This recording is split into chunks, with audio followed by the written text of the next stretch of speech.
Doutor Manuel, o que estabelece a Lei 8.213 de 91? Bom, o auxílio-doença ele tem que ser concedido aos segurados do regime geral, da Previdência, que estão incapacitados por trabalho de forma temporária, tá certo?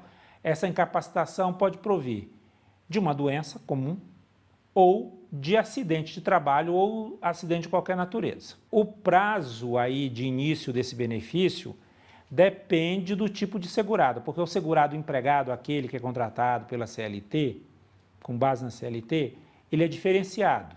Então, por quê?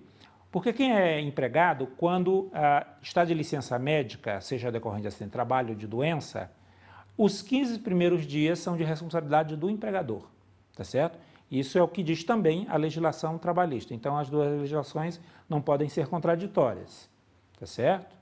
Então, só vai começar o benefício para o empregado a partir do 16º dia da incapacidade, seja ela decorrente de acidente ou de doença.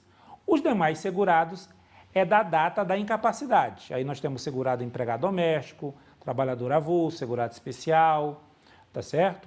Como é que ele vai provar isso? Bom, para você fazer jus a esse benefício, você tem que ir no INSS e o INSS não te concede de imediato. Ele marca uma perícia médica, você tem que passar pela análise do médico perito do INSS. Não interessa, meu médico é o mais especialista dessa área. Não interessa, tem que passar pelo perito médico. Então, você vai levar seus exames.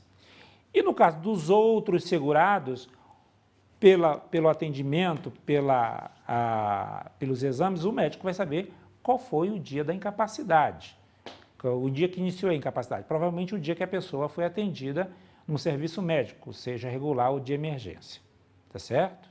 Em que consiste o auxílio-doença? O auxílio-doença é isso, é um benefício temporário até a pessoa recuperar a sua capacidade de trabalho novamente, tá certo? O que acontece? O INSS obriga que as pessoas passem por exames periciais periódicos para saber o quê? Para saber se essa capacidade foi recuperada, tá certo? Se não foi recuperada, tá? É o caso dele ser prorrogado, tá certo? Ou se verifica que não há, como diz a lei, insuscetibilidade de recuperação, esse benefício pode ser transformado em aposentadoria por invalidez, tá certo? Agora, o que não tira a obrigação da pessoa também de passar por exames médicos periódicos também na aposentadoria por invalidez. Quem tem o direito ao benefício? Os segurados do regime geral. Quais são os segurados do regime geral? Segurado empregado doméstico, segurado contribuinte individual, e aí estão abrangidos neste grupo todas as pessoas que trabalham por conta própria, tá certo? Autônomo, empresário, clérigo, padre, pastor, enfim, etc. Produtor rural, pessoa física, enfim. O trabalhador avulso, que é aquele que trabalha com a intermediação do sindicato ou do órgão gestor de mão de obra. O exemplo mais claro disso são o pessoal que trabalha em porto, tá certo? Os estivadores. E o segurado especial, que é uma classe segurado dos trabalhadores rurais que trabalham em economia familiar para subsistência. Qual a diferença entre o auxílio-doença comum e o auxílio-doença acidentária? O comum provém de uma doença qualquer que não seja acidente de trabalho ou acidente de qualquer natureza. Tá? A diferença basicamente é essa. Agora, vai ter uma diferença, não vai ter diferença na hora da concessão, vai ter diferença com relação ao segurado empregado, que é contratado pela CLT.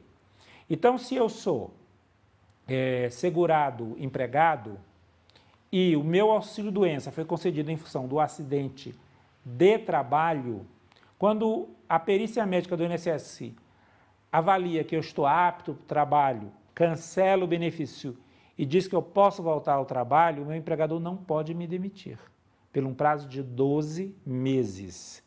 Então, tem essa estabilidade provisória, tá certo? Ao final dos 12 meses, sim, eu posso ser demitido. Mas 12 meses. Agora, se o auxílio-doença foi concedido em função de uma doença como qualquer tipo de doença. Eu tenho cardiopatia grave, tive um ataque cardíaco, tive que aplicar ponte safena, etc. Passei 6 meses, 4 meses em auxílio-doença, ok. O médico diz, bom, você está apto ao trabalho, devolve você para o trabalho, para a empresa. Chega lá, no outro dia você pode ser demitido. Não há nenhuma ilegalidade nisso, tá certo? O que pode acontecer é o trabalhador aí ajuizar uma ação trabalhista, alegar danos morais, enfim, ele tem que ter prova, mas com relação à legislação previdenciária, não há nenhuma ilegalidade. O benefício ao trabalhador se estende aos familiares dele? Não, de maneira nenhuma. Esse é o benefício concedido somente ao segurado, desde que ele tenha, como a gente já enfatizou, qualidade de segurado e cumpra a carência. E, se for o caso, ele esteja no rol daqueles que se dispensam o cumprimento de carência. Quais são os principais requisitos para receber o auxílio? Os principais requisitos é ser segurado do regime geral, ter qualidade de segurado. O que é a qualidade de segurado? Está em dia com as contribuições, ou seja, manter as contribuições em dia. Porque o vínculo, as pessoas confundem muito, acham que previdência é assistência social. Não é assistência social é uma outra política feita para os menos favorecidos do país. Previdência social é seguro. É um seguro público, mas é um seguro. E seguro pressupõe contribuição. O que na legislação previdenciária se chama de qualidade de segurado. Ou seja, você está em dia com as suas contribuições. Não ter perdido esta qualidade de segurado. Tá certo? E cumprir a carência. Em que casos o trabalhador não tem direito ao auxílio-doença? Bom, a lei fala em doença pré-existente, tá certo? Então, por exemplo, tem muita gente que tem cardiopatia grave desde criança, né? Descoberto ainda bebê, etc. Então, ela está trabalhando e é segurado, tem todos os requisitos.